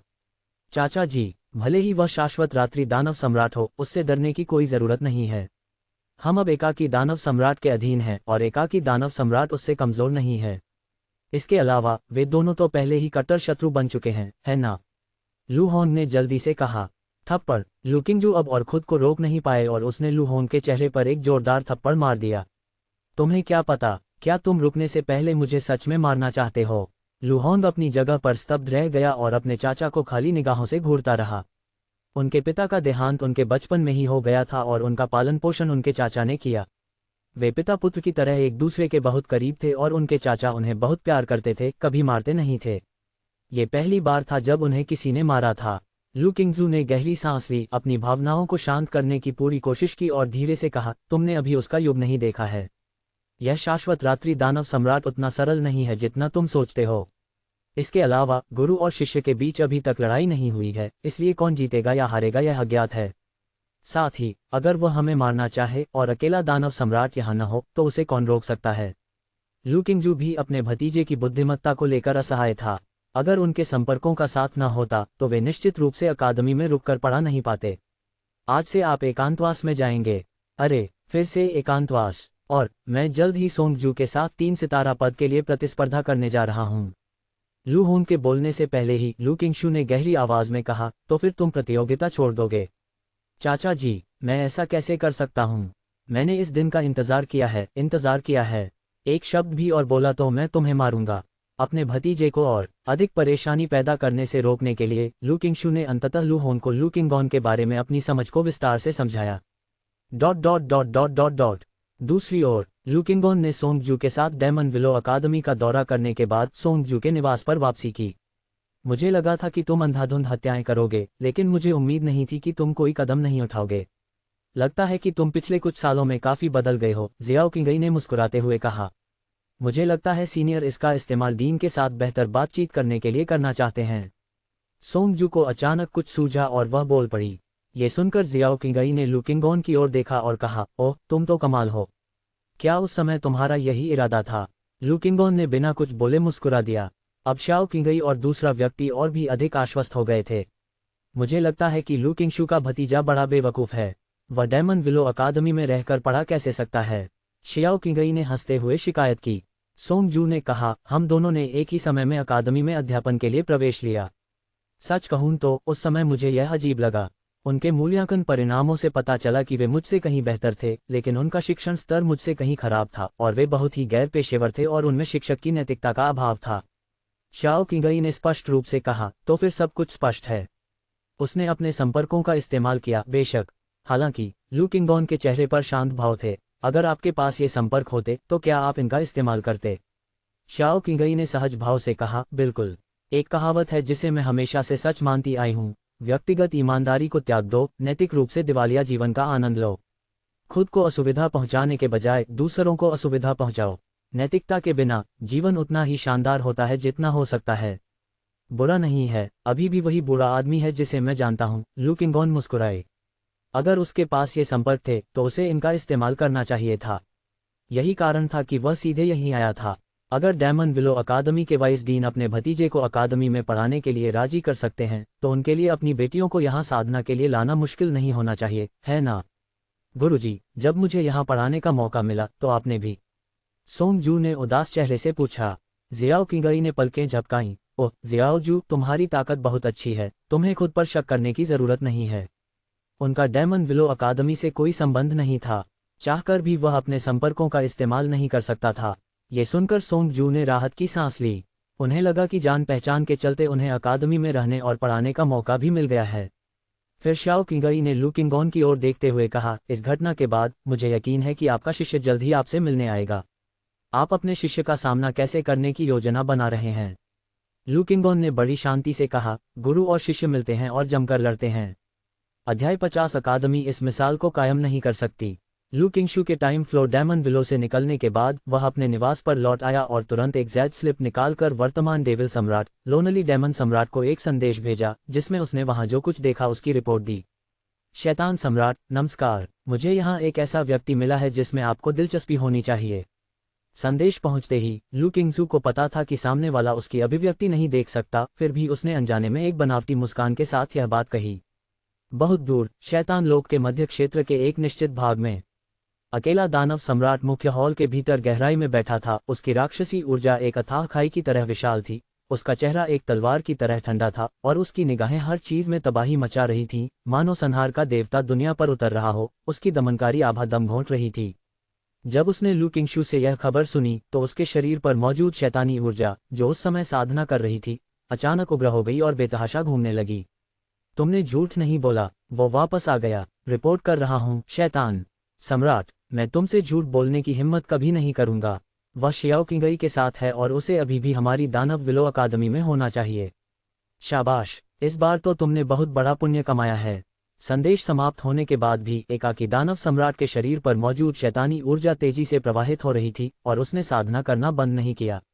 मुझे एक और चक्र के लिए साधना करने दीजिए और मेरी साधना शक्ति और भी बेहतर हो जाएगी। वह इस दिन का बहुत लंबे समय से इंतजार कर रहा था। उस समय की तुलना में उसकी ताकत 10 गुना से भी अधिक बढ़ गई थी। उसे तो उससे आगे निकल जाना चाहिए था। लू किंगोन, तुम रुको, मैं तुम्हें अपनी शक्ति का परिचय दूंगा। ... शाम का अंधेरा धीरे धीरे आसमान में छाने लगा और रात होते होते भयानक कोहरा नीचे की ओर फैलने लगा। लू किंगोन और बाकी 2 लोग रात होने तक इंतजार करते रहे। देर रात जब सब कुछ शांत हो गया तब जाकर लू किंगोन और शियाओ किंगई दोनों ने अपनी बंद आंखों की अवस्था से अपनी आंखें खोलीं। वह वापस आ गया है। मुझे बहुत हल्की सी ऊर्जा का एहसास हुआ, लेकिन मुझे यकीन नहीं है कि वह वापस आ गया है, जियाओ किंगई ने कहा। लू किंगोन ने दृढ़ता से सिर हिलाया। ये वही है। लगता है उसे पता है कि हम इस दानव विलो अकादमी में हैं और उसने जानबूझकर अपनी ऊर्जा छिपाकर हमसे मिलने का बहाना बनाया है। लगता है वह हमसे मिलना नहीं चाहता। चलो उससे मिलते हैं। इसके साथ ही दोनों आकृतियां तेजी से गायब हो गईं, सोंगजू को पीछे छोड़ते हुए, और पलक झपकते ही वे डायमंड विलो अकादमी के एक एकांत आंगन के सामने पहुंच गए। इस आंगन के सामने एक बहुत ही विशेष प्रकार की संरचना थी जो इसे ढके हुए थी, और पास में ही कई अन्य विशेष संरचनाएं थीं, जिससे लोगों के लिए आसपास के क्षेत्र में खो जाना और पास पहुंचने में असमर्थ होना आसान हो जाता था। हालांकि लू किंगॉन की नज़रों में ये छोटी मोटी चालें लगभग न के बराबर थीं, क्योंकि वह कई गुना अधिक शक्तिशाली हो चुका था। हे साथी दाववादी, क्या आप हमारा स्वागत करने के लिए बाहर नहीं आ रहे हैं, या हमें खुद ही अंदर जाना चाहिए? लू किंगॉन ने अपने सामने स्थित शून्य लोक की ओर देखते हुए कहा। कुछ क्षण बाद सफ़ेद वस्त्र पहने, सफ़ेद बालों वाला एक बूढ़ा व्यक्ति आंगन से बाहर निकला। उसके चेहरे पर शिकन थी। जीवंतता और सौम्य भावों से भरपूर उसका चेहरा अब शिकन से ग्रस्त था, मानो वह बहुत दुखी हो, मानो उसे कोई काम करने के लिए मजबूर किया जा रहा हो। साथ ही दाववादी लियू, क्या यह अभिव्यक्ति वास्तव में आवश्यक थी? जियाओ किंगई ने लियू जियू के हावभाव को देखकर खुलकर शिकायत की। लियू जियू ने कुछ नहीं कहा। उसने एक हाथ के इशारे से ही सारी संरचनाएं तुरंत गायब कर दी, और फिर बिना कुछ कहे वह मुड़ा और घर में प्रवेश कर गया। लू किंगॉन और वे दोनों आंगन में दाखिल हुए और उसके पीछे पीछे घर में चले गए। मोमबत्ती की लौ टिमटिमा रही थी और मुख्य हॉल में हल्की रोशनी थी। जियाओ किंगई को देखकर ऐसा नहीं लग रहा था कि वह पहली बार यहाँ आए हैं। वह सीधे एक सीट ढूंढकर बैठ गई। अगर आपको कुछ कहना है तो कहिए, मुझे अभी और भी काम करने हैं, लियू जियू ने गहरी आवाज में कहा। क्या आप जानते हैं कि वह कौन है? मुझे उसका परिचय देने की जरूरत नहीं है ना? जियाओ किंगई ने पूछा। लियू जियू ने लू किंगॉन पर एक नज़र डाली। उसे देखने की जरूरत नहीं थी, वह जानता था कि यह कौन है।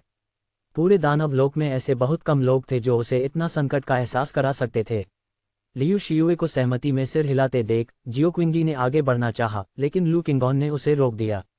लू किंगॉन ने कहा, साथी दाववादी लियू, मुझे आपसे एक बात कहनी है। कृपया मेरी एक कृपा करें और मेरी बेटी को आपके दानव विलो अकादमी में साधना करने की अनुमति दें। लियू जियू को लू किंगॉन से इस तरह के अनुरोध की उम्मीद नहीं थी और वह एक पल के लिए स्तब्ध रह गई। यह आदमी 1000 साल से भी ज्यादा समय तक गायब रहा और वास्तव में उसकी एक बेटी थी। अपने सदमे से उबरने के बाद उसने दृढ़ता से कहा, ठीक है। हाँ, साथी दाववादी लियू बहुत बढ़िया हैं। तो हम बच्चे को कल ले आएंगे। जियाओ किंगई ने सोचा था कि लियू जियू एक कठोर और पुराने ख्यालों वाला व्यक्ति है, लेकिन उसे यह उम्मीद नहीं थी कि वह खुद की तरह लचीला होगा। ये सही है, लू किंगॉन का सामना करते हुए उसे लचीला होना ही पड़ा, भले ही वह ऐसा नहीं चाहता था। तो फिर धन्यवाद, साथी दाववादी लियू। लू किंगॉन मुस्कुराया और अपने हाथों को जोड़कर बोला, कल बात नहीं बनेगी। नए छात्रों का अगला मूल्यांकन 3 साल बाद होगा। अगर वह मूल्यांकन पास कर लेती है तो वह स्वाभाविक रूप से कल्टीवेट में आ सकती है। दोनों की बातचीत खत्म होने के बाद लियू जियू ने अचानक कहा। जैसे ही ये शब्द बोले गए, पूरा आंगन अचानक शांत हो गया। जियाओ किंगई के होंठ फड़क उठे और उसने कहा, बूढ़े लियू, ये ठीक नहीं है। क्या आप हमारे साथ खेल रहे हैं? नियम तो नियम होते हैं। शैतान लोक की कई शीर्ष शक्तियां, शैतान लोक के महान सम्राट क्षेत्र के कई विशेषज्ञ आते हैं, और मैं उन सभी को एक ही जवाब देती हूँ। उन्हें हमारी अकादमी में प्रवेश करने के लिए मूल्यांकन पास करना होगा। लियू जियू ने लू किंगॉन और उन दोनों को घूरते हुए एक एक शब्द स्पष्ट रूप से कहा। क्या तुम सचमुच जरा भी इज्जत नहीं दे रहे हो? अगर तुम्हारी कोई जरूरत है तो बता दो, शियाओ किंगई ने गहरी आवाज में कहा। लियू जियू ने कड़े शब्दों में कहा, मैं कोई मिसाल कायम नहीं कर सकती। लू किंगॉन खड़ी हो गई। शियाओ किंगई चौंक गई और जल्दी से लू किंगॉन को खींचते हुए बोली, नहीं, हम सब एक ही तरफ हैं। लियू जियू भी चौंक गया, अंदर से थोड़ा घबराया हुआ महसूस कर रहा था, लेकिन फिर भी उसने अपने वर्षों के साधना कौशल पर भरोसा करते हुए ये सुनिश्चित किया कि उसके चेहरे पर डर का कोई भाव न दिखे। तुम क्या सोच रहे हो? चूंकि यह बंद गली है, चलो वापस चलते हैं। मेरी बेटी मुझे याद कर रही होगी। लू किंगॉन ने शियाओ किंगई की ओर एक नज़र डाली। उसका चेहरा थोड़ा अवाक रह गया था। क्या वह उस तरह का व्यक्ति था जो मामूली सी बात पर भी लड़ाई झगड़े और हत्या का सहारा ले लेता था? फिर उसने लियू जियू की ओर मुड़कर देखा, जिसके चेहरे पर उस समय एक शांत भाव था, मानो माउंट ताई के ढह जाने पर भी वह विचलित न हो, और कहा, तो मैं 3 साल बाद वापस आऊंगा। लियू जियू की वृद्ध आंखों में आश्चर्य की एक झलक दिखाई दी। क्या अब इस शाश्वत रात्रि दानव सम्राट से बात करना इतना आसान हो गया है? जियाओ किंगई ने पलकें झपकाईं। उसे भी उम्मीद नहीं थी कि लू किंगॉन कुछ नहीं करेगी और बस चली जाएगी। वह जल्दी से लू किंगॉन के पीछे पीछे आंगन से बाहर निकला और पूछा, क्या हम सचमुच ऐसे ही चले जाएंगे? 3 साल हमारे लिए तो ज्यादा समय नहीं है, लेकिन एक बच्चे के लिए वह बहुत सी चीजों से वंचित रह जाएगा। अगर सच में बात नहीं बनी तो हमें उसे मारना नहीं पड़ेगा, लेकिन उसे पीटना ठीक रहेगा, है ना? घर के अंदर शाओ किंगई की बातें सुनकर लियू शियू के बूढ़े चेहरे पर एक अजीब सी झंझनाहट दिखाई दी। ये बूढ़ा आदमी, लू किंगॉन ने कहा, अगर उसे नियमों की इतनी परवाह है तो उसे पीटने से कोई फायदा नहीं होगा। मेरे पास एक योजना है। ऐसा लगता है कि यह जीव उस समय प्रवाह दानव विलो से कुछ खाना चाहता है। अगर हम इसे चुपके से छोड़ दें तो उसकी ताकत के आगे वह इसे संभाल नहीं पाएगा और फिर शायद वह मुझसे भीख मांगने आएगा। अगर वह भीख नहीं मांगता तो नियम खत्म हो जाएंगे और पेड़ भी नष्ट हो जाएगा। लू किंगोन द्वारा अचानक निकाली गई ऊर्जा के उस भयानक गोले को देखकर शाओ किंगई एक पल के लिए स्तब्ध रह गई। मुझे लगा था कि आप सचमुच जा रहे हैं। घर के अंदर लियू जियू को तुरंत ही एक भयानक संकट का एहसास हुआ जिससे उसकी हड्डियां तक कांप उठीं और उसकी सारी इंद्रियां लू किंगोन के हाथ में मौजूद ऊर्जा शरीर पर केंद्रित हो गईं। पल भर में उसे इस ऊर्जा शरीर से निकलने वाली एक अत्यंत तीव्र भूख महसूस हुई। ये सीधे टाइम फ्लो डेमन विलो को निशाना बनाकर किया गया था। हे तो हम चुपके से इस चीज को वहां रख देंगे फिर निकलेंगे। चलो चलें। जियाओ किंगई ने चारों ओर चोरी छिपे देखा लेकिन उसकी आवाज में जरा भी नरमी नहीं आई।